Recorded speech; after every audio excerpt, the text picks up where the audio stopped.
this morning we have a new commentator, a man who has been watching the goings-on firsthand in Vienna. He is Nader Itayim. He's the Middle East editor at Argus Media. Speaking to us from what looks like his Viennese hotel room. Nader, we appreciate you joining us in the morning.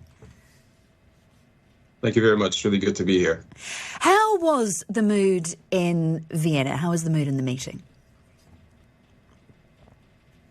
So this was the first meeting in-person meeting for about 2.5 years. So since the COVID pandemic broke out.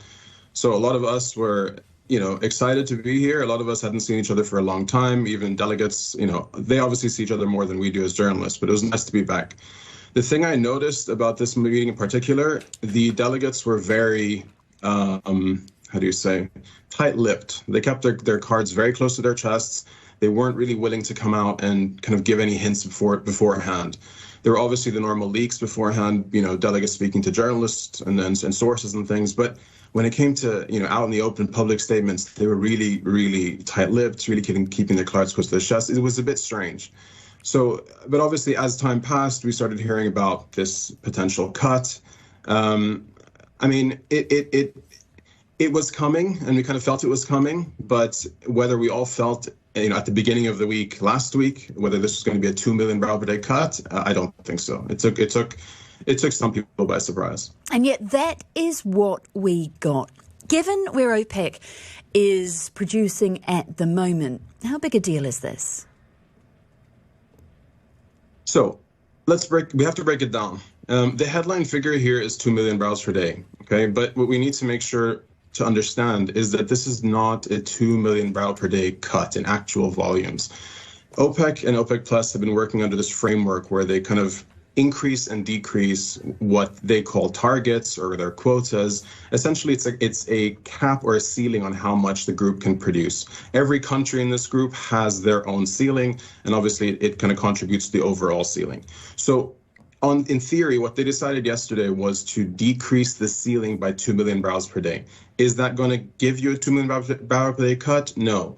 Why? Because a lot of countries, more than half, I think maybe 14 out of the 19 that are participating actively, are producing underneath their quota as of before yesterday's meeting. Why? Because, they have supply side constraints because of investment issues, because of sabotage issues, in the case of Russia, because of sanctions.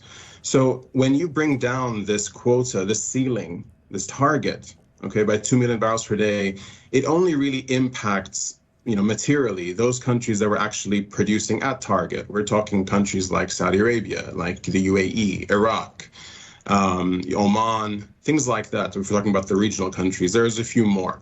So when we say 2 million, it's actually an effective cut of maybe around 1 million, 1.1. The Saudi energy minister put the number at around 1 to 1.1 yesterday. So it's a big cut. Let's not, run away from the truth here, but it's not quite as big as the headline figures would suggest. What could it mean for prices and therefore the global economy?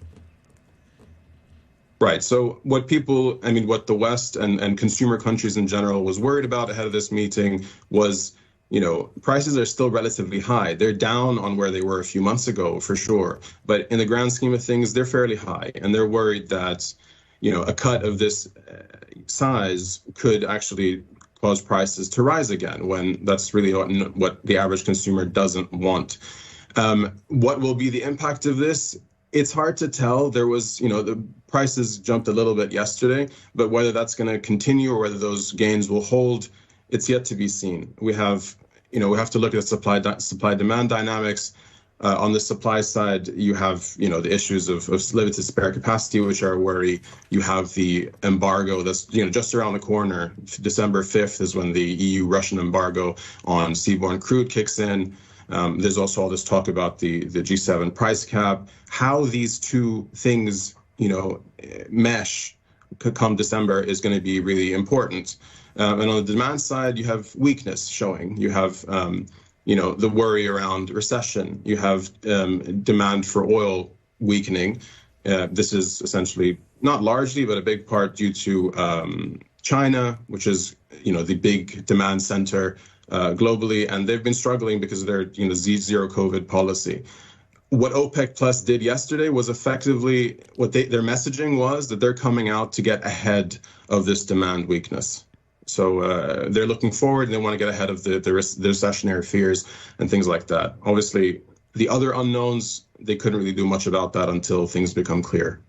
You mentioned there that embargo on Russian oil, 5th of December, and also the price cap for Russian fuel.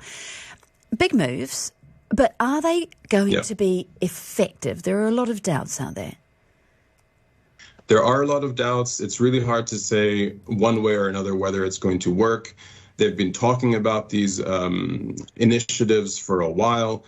The embargo is going to kick in one way or another. We know that. But when it comes to the G7 price cap, they're still trying to, on one hand, pin down the details. On the other hand, trying to get the major consumer countries who will be impacted actually on board. So this is you have the likes of China and India who have recently been buying a lot more from Russia than they had previously. Why? Because they've been getting pretty, decent sized, hefty discounts.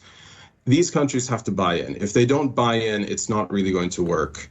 The West so the EU and the US in particular, who's really been championing this, they're still trying to, bang the drum on this and just trying to garner support. So what the impact will be really depends, on the buy-in, but also how Russia responds, because that's also unclear. We've heard from Vladimir Putin that essentially, Russia will not sell oil to any country that actually buys into this and takes this on board. So, will the Indians and Chinese want to risk it? Will the other consumers want to risk it? We don't know yet. So there's going to be more discussions ahead of, December 5th. And the idea here is to actually come out and finalize that cap idea before the embargo kicks in. So we don't have long left. We just have to see where it goes. Nader, we've only got about a minute left with you. So really quickly, what does it mean for the UAE? For the UAE, immediately, it's not going to mean that much. Obviously, oil prices should, if they increase, it's a positive for the UAE. But longer term, the UAE has its own plans to increase capacity.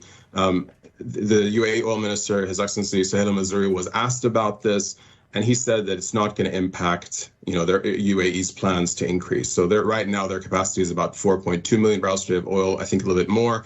And now they want to hit 5 million by 2030, although they will probably try and bring that forward.